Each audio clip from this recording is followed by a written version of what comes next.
It's nice to think she won't be around for a while. My youngest brother was getting married, and I was busy getting ready for an overnight stay. I even took paid time off from work to leave our home, where I live with my in-laws. It's been a while since I did that. I was packing my overnight bag for the celebration when I heard my mother-in-law's voice behind me. "Never come back, and while you're at it, why don't you just get a divorce and leave?" she said. "Sure, as you wish," I responded calmly and accepted her spite with a quiet smile.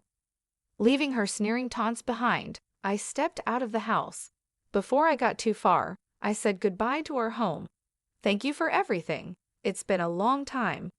I don't remember ever being looked after by my mother-in-law, but somehow I felt very lighthearted. I pulled along a slightly oversized suitcase, rushing to where my beloved family awaited. I'll be staying at the hotel for 3 nights and 4 days. What comes after that remains a secret. My mother-in-law doesn't know that I will never return as a resident of this house. I'm Michelle Williams, a 53-year-old part-timer. While working at an office, I also manage our busy household. My husband Daniel and I are the same age, and our marriage has lasted over 31 years. It was an arranged meeting recommended by an acquaintance, but we're a couple who share similar values and get along well. The only loneliness comes from Daniel's job as a sailor. He works for a shipping company and can be away from home for over a year at times. Still, our relationship is good, and we are blessed with a son. We live in a house with my in-laws until recently. I was mainly responsible for taking care of my husband's grandmother, who lived with us. I used my income to hire a caregiver during the day. After that, I took care of her mostly by myself. This went on until my grandmother-in-law passed away. Michelle, thank you for everything over the years. Grandma must have been happy too. She was grateful to you until the end, Daniel said, his kind words bringing tears to my eyes. Surrounded by children to great-grandchildren, my grandmother-in-law was well cared for. In her younger days, when I was new to household tasks, she taught me how to live properly.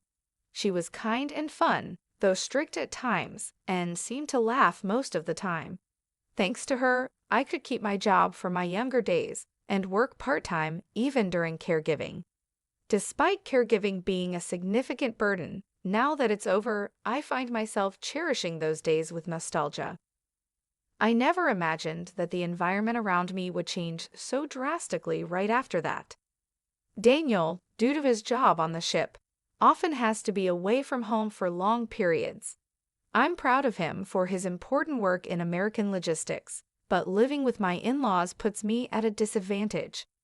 The moment my grandmother-in-law passed away, my mother-in-law's attitude changed dramatically.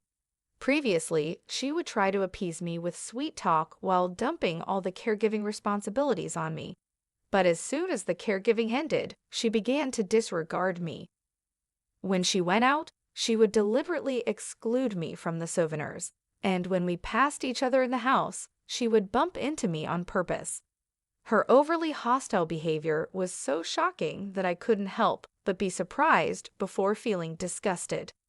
Moreover, my son Adam, who happened to be visiting, said something to me. "Hey, Grandma started saying nasty things again. It's an old story, but when Adam was just 5 or 6 years old, there was a significant incident with my mother-in-law. She filled Adam with baseless accusations against me, and upset, Adam reported this to the whole family. Your mom is cheating. She's going to leave you eventually. That woman is no good. She doesn't work and she's all bad. Your dad hates her too. That's why he doesn't come home. You got that?" I was shocked to learn she had been teaching him such lies. I wasn't cheating, and despite working every day and doing household chores, I was truly busy. Moreover, the reason Daniel was absent was genuinely because of work. That's such a joke. It's ridiculous to take it seriously anyway. Such a small kid won't understand anything, my mother-in-law sulked, and my father-in-law was also furious about it. I was too busy comforting a sad Adam to worry about anything else. Later, when Daniel came home, I felt relieved as he changed his demeanor and scolded my mother-in-law. Now, let's return to the present. Daniel is currently away for work. Maybe because of that, my mother-in-law seems to be taking full advantage. You'd think she'd have more free time now that the caregiving is over, but instead, she keeps me very busy. She frequently hands me complicated recipes to cook and demands a thorough cleaning. Just the other day, she invited the neighborhood ladies over, and they watched a marathon of dramas. I thought they were just enjoying themselves, but I ended up having to clean up the messy room full of snack wrappers and drink spills right during the busiest time before dinner. It added unnecessary work, and I was understandably irritated. "Really, you're such a drag. Aren't you done yet? Hurry up and get dinner ready," she'd say while I was sweating from cleaning up. But come dinner time, she wouldn't even sit at the table, claiming she was full from the snacks. I was utterly exasperated. Then Adam complained to me. "She says she doesn't like you, and that you should disappear. I'm going back home. I feel sick. Wouldn't it be better if we lived separately from Grandma? I think Dad would understand too." I calmed down an upset Adam and drove him to the station for his return trip. Of course, I couldn't let things continue like this. Soon, I'll need to have a serious talk with Daniel. The day after Adam left, I was troubled, not by my mother-in-law, but by something else. Suddenly, I started feeling unwell. My limbs were cold, yet my face would suddenly heat up, and I'd break out in a sweat. It seems like today my symptoms of menopause were particularly severe. I've been feeling oddly unwell since last year, and the doctors told me it's menopause. Right now, they're just watching how it goes, with no medication yet, but some days can be tough. Maybe the stress from what I heard about my mother-in-law's behavior is getting to me. By evening, my condition worsened, and I was lying down in my room. "Hey, what are you sleeping for? Dinner." I could hear my mother-in-law stomping towards me. I had such a headache that it was hard to even get up, let alone deal with her. I thought about pretending to be asleep, but she suddenly yanked off the blanket, and I reluctantly sat up. "Dinner." She clapped her hands as she demanded dinner. If she wants dinner, she should make it herself. Why does she always expect me to do it as if she's someone special? My grandmother-in-law used to manage the kitchen, but lately it's only been me cooking. My mother-in-law only steps into the kitchen when Daniel is home, and even then, she barely does more than arrange the plates. Maybe she can't cook at all. I'm feeling unwell. I think it's menopause, but I really can't do the housework today. Please, can you make dinner today?" I managed to say, feeling utterly tired. My mother-in-law had severe menopause symptoms herself. I had already moved in with them and had my fair share of her snapping at me, so there's no doubt about it. I thought she'd understand the pain if I mentioned it was menopause. However, her reaction was the exact opposite of what I had hoped for. With a snort, she suddenly turned a bag over my head. "What?" I let out a small scream as something showered down on me in the dim room. Just waking from sleep and feeling sick, I couldn't tell what it was at first. A moment later, I realized it was the smell of potatoes. The bag she turned upside down was nearly empty, but she had sprinkled me with snack crumbs. The sheer unexpectedness of it left me dumbfounded for a moment. "Don't be lazy," she said with a click of her tongue, and then left the room. Here I was, bedridden and in pain, being yelled at. I almost felt like clicking my tongue back at her. How could she do something like this? Rather than anger, it was a bizarre sensation, like seeing some rare animal. I felt sure that my limit was nearing. About half a year later, I had taken some paid leave from work and was preparing for a trip. It was for my younger brother's wedding. He had been living with his girlfriend for a few years, and they were finally tying the knot. Their home is in Michigan, and they wanted to have the wedding there. Since it's quite far from here, I booked a hotel for a 3-night, 4-day stay. I decided to take the trip and participate overnight. My younger brother offered to cover the hotel costs, but I declined. Since the date of the ceremony was set according to my schedule, I wanted to pay for it myself. It's a small ceremony with just the family, but it's a rare opportunity for all the relatives to gather, so I'm looking forward to it. Since nobody else would likely prepare meals in my absence, I decided to make a week's worth of meals in advance the night before leaving, while we were eating dinner. I told my in-laws about the meals I prepared and stored in the fridge. My father-in-law thanked me, but as usual, my mother-in-law seemed displeased with everything about me. "Why are you even going to your brother's wedding? It's just a remarriage, isn't it? Probably nothing good," she said with a frown, and my father-in-law glared at her. "Actually, both my brother and his partner are marrying for the first time," I replied. My mother-in-law burst out laughing with a rude expression. "First marriage at 41? There must be something seriously wrong with him to be single that long. Your brother's at a good age, yet he's having a flashy wedding. Shameless." She seemed to be confusing him with another brother, or had completely forgotten about my family's structure. In fact, I have 3 brothers. The youngest brother and I have a 15-year age gap, so he's still quite young. "No, it's my youngest brother who's getting married. He's in his early 33s, and his partner is in her 24s, I explained, shrugging. My mother-in-law raised her eyebrows, offended by the correction, but soon twisted her face into a sneer again. "How creepy. His partner is 24. That's like a parent and child," she said. I was astonished at her refusal to listen.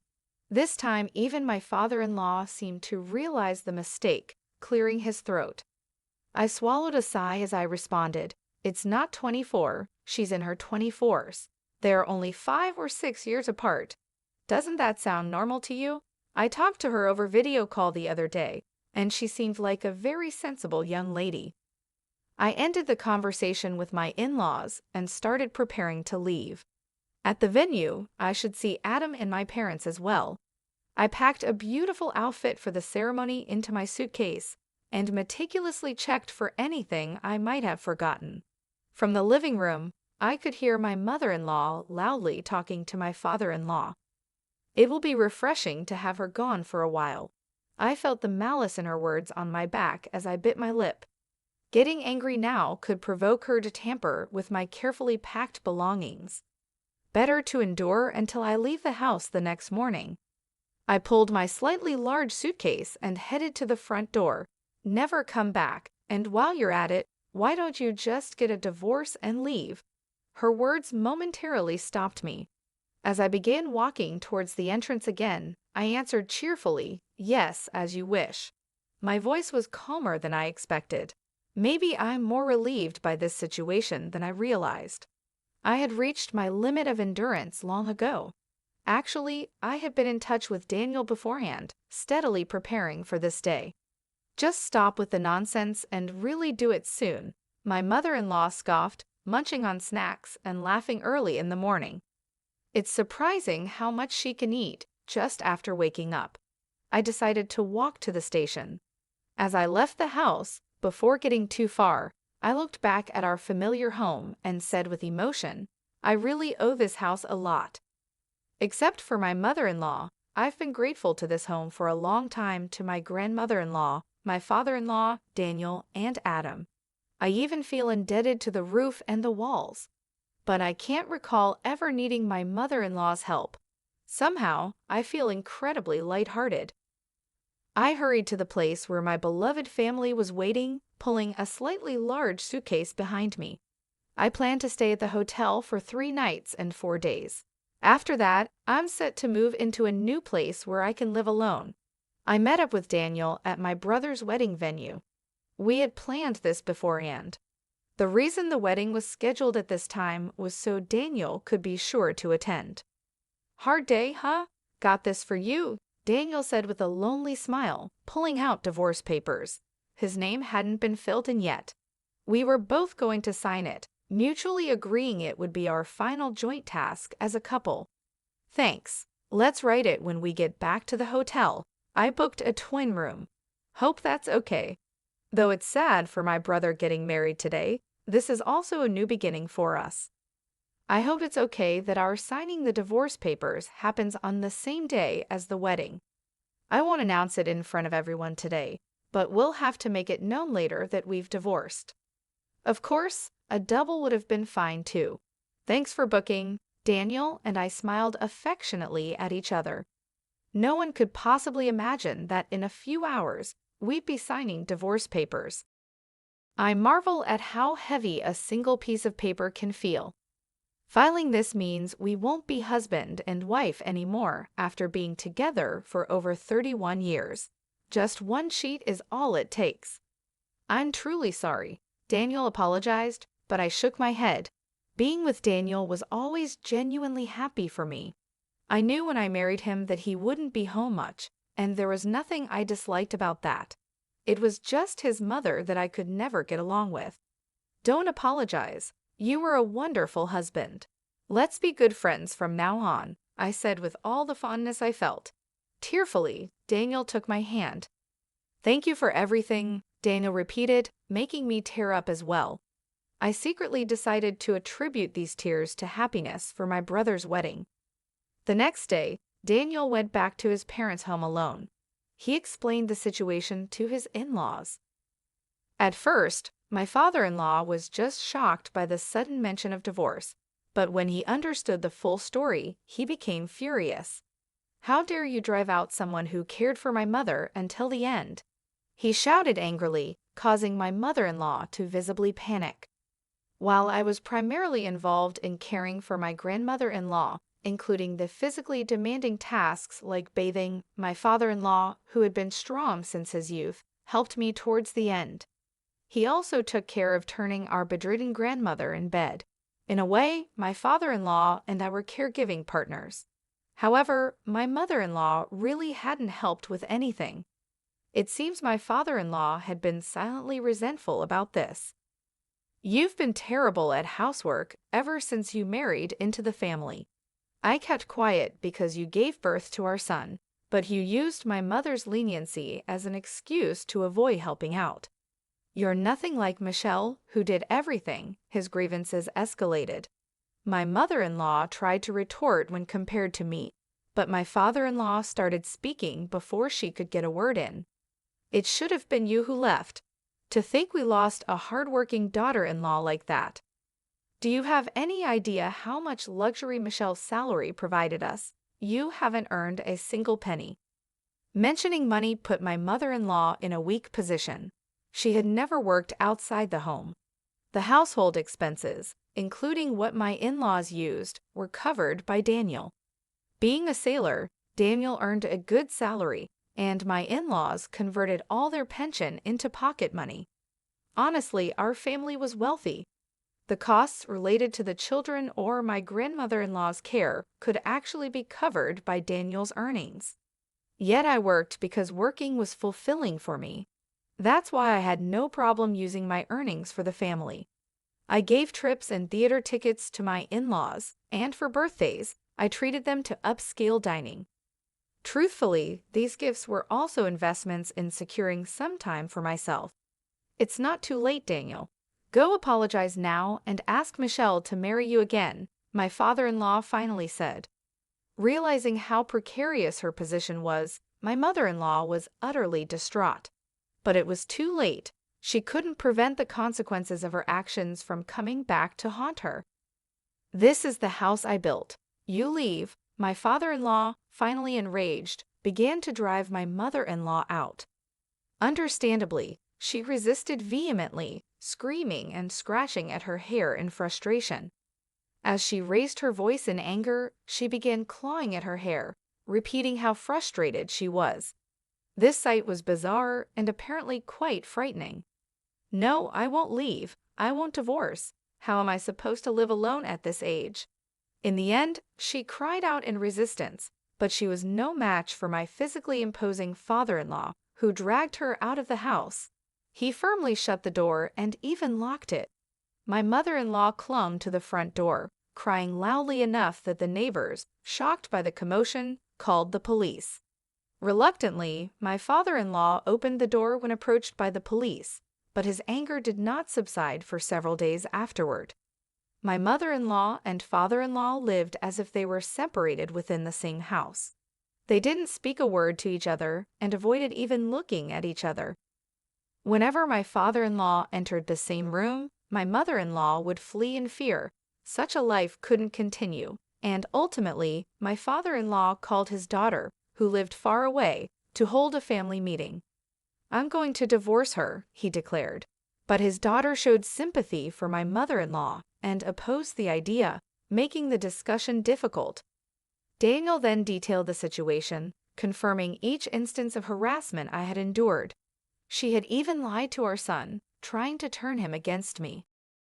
Daniel presented emails he had asked our son to write, recalling those times as evidence. He also spoke about the suffering I endured during my menopause. To this point, my father-in-law, who had witnessed it, expressed his disapproval. I hadn't known, but he had told my mother-in-law to stop such behavior. He had advised her to apologize, but she hadn't followed through. And now this incident. She had unfairly criticized my brother and mockingly told me to divorce and leave. All this happened while Daniel was away, and she acted differently in front of him.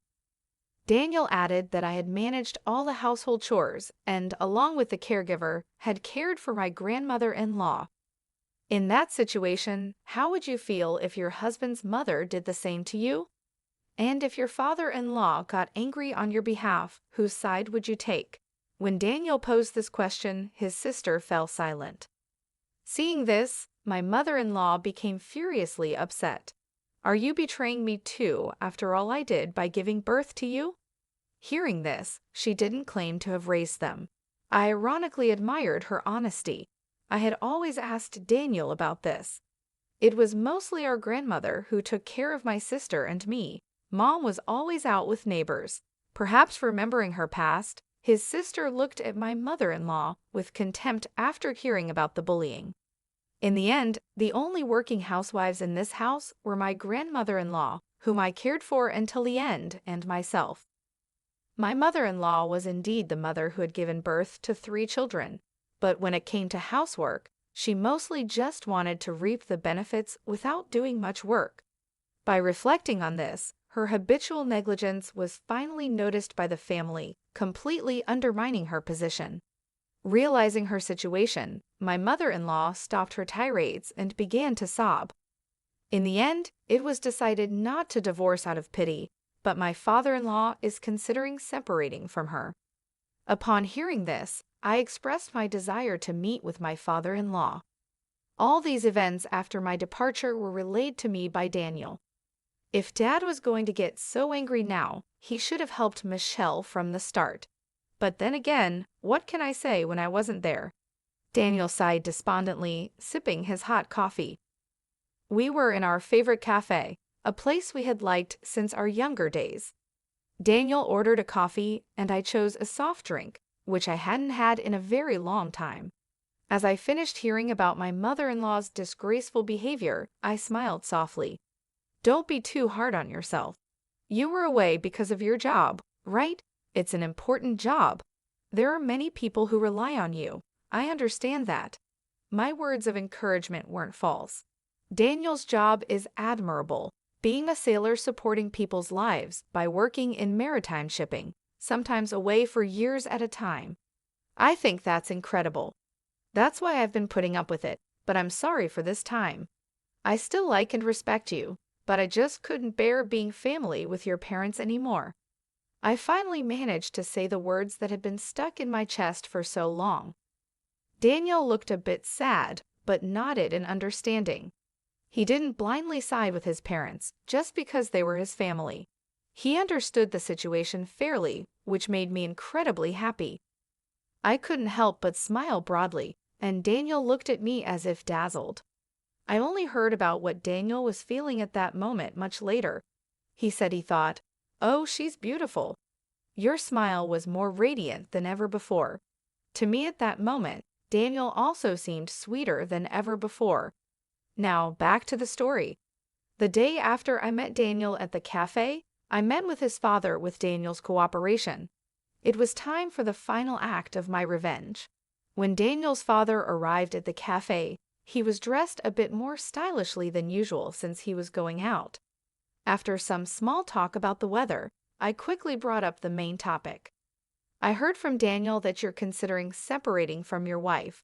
It's fine while you're still healthy, but it'll be tough on your own later, right?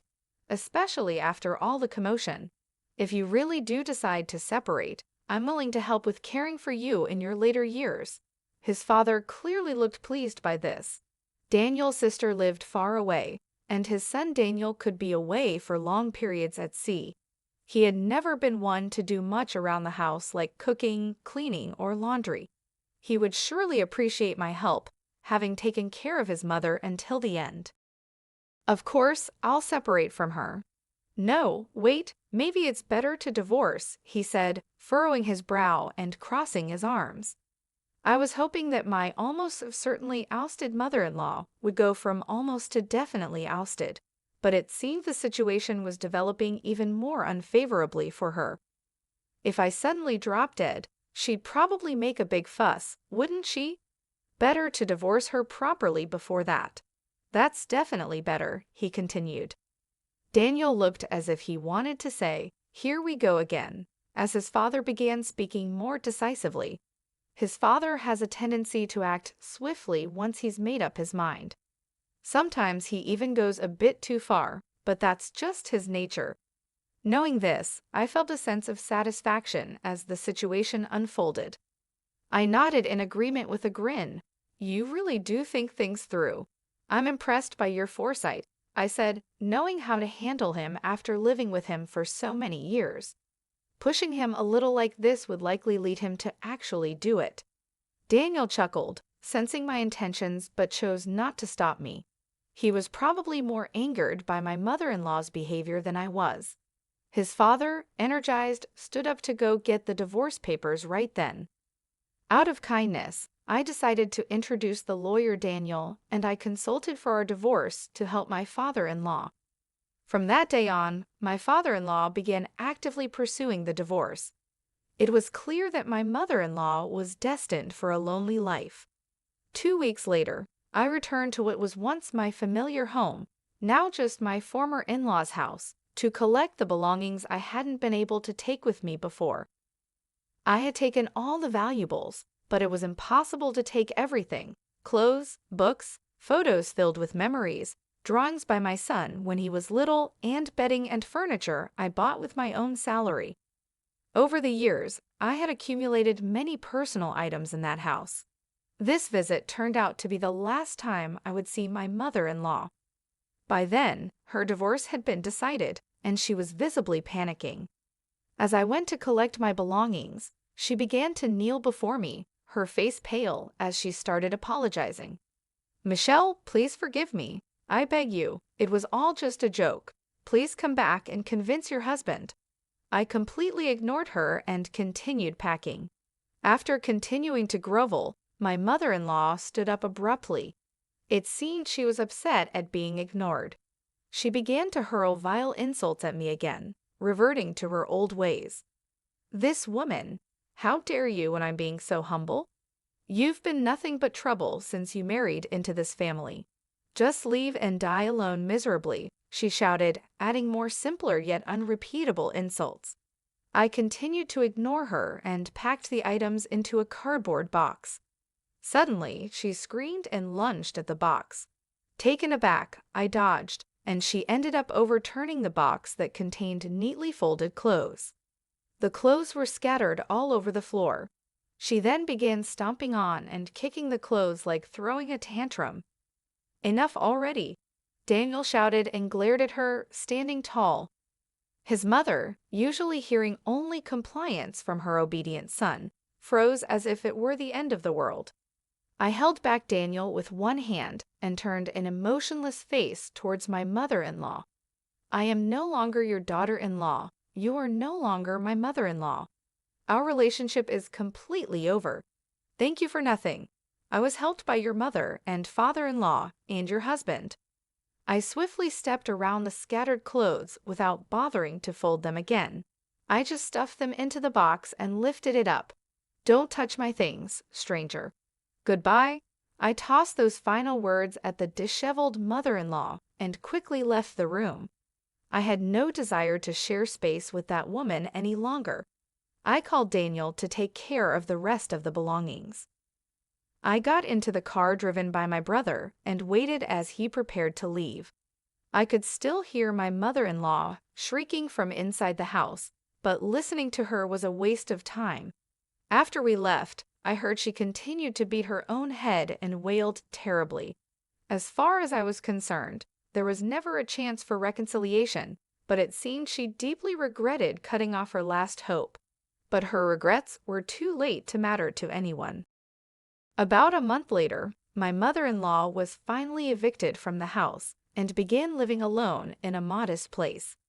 Daniel occasionally visits his mother to check on her well-being, as does his sister.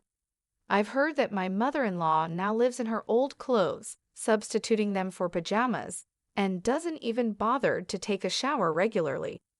Apart from shopping, she hardly goes outside, spending her days eating fast food and budget snacks while lamenting her impoverished life. Apparently, she did split some assets with my father-in-law during the divorce, but sadly, it wasn't a significant amount, and she's living with financial insecurity in her old age. I don't know about my sister, but I'm not giving her any support. That's obvious, right? Daniel told me this with a shrug. As a well-paid sailor, Daniel was always a source of pride for his mother. She never expected to be completely cut off by her own son. All this was because she constantly disregarded me, the wife her son chose. And yet, the irony is that she herself had said, "Never come back, and just get a divorce and leave." Now she's the one who can't ever come back. It's exactly like the saying, "Curses return upon the heads of those that curse." She should have been prepared to face her own misfortunes if she wished ill on others. 5 years after the divorce, I'm enjoying a peaceful life alone with my cat in an apartment about a 25-minute drive from what used to be my in-laws' home. I found this place after looking for somewhere convenient for commuting to work. The rental is pet-friendly and welcomes animals. It's a lovely place with good sunlight. I still visit my former father-in-law's home once a week to cook him various dishes. Our relationship has improved since the divorce. My sister-in-law, who lives far away, can hardly look me in the eye, given how much I still help out. Daniel and I still keep in touch. In fact, when he returns from his long sea voyages, we make sure to go on dates. It's almost like we're courting each other anew. We go to movies, visit museums, and despite being somewhat new at this, our relationship feels fresh and exciting. We spend hours on the phone and exchange messages, finding it surprisingly enjoyable. Adam, who visits us on his days off, jokes about our fake divorce, saying, "You two just went back to being lovers, didn't you?" But the truth is, Daniel and I never were lovers before. Our marriage was arranged, and we never really had a period of romance. So now, it's like I'm building a romantic relationship with him for the first time. We even have a secret pact. If we ever find ourselves completely free from having to deal with his mother, whether she passes away, moves in with his sister, or goes into a facility, then we'll remarry. Daniel suggests that this would be when no more welfare checks on his mother are necessary. Discussions about whether his sister and her husband will start living with her or place her in a facility have already begun. Our reunion might not be so far off after all. After more than 31 years together and now nearing our 55s, it feels somewhat embarrassing to talk about this, but I'm thrilled at the prospect of experiencing true love with Daniel, whom I've always cared for deeply.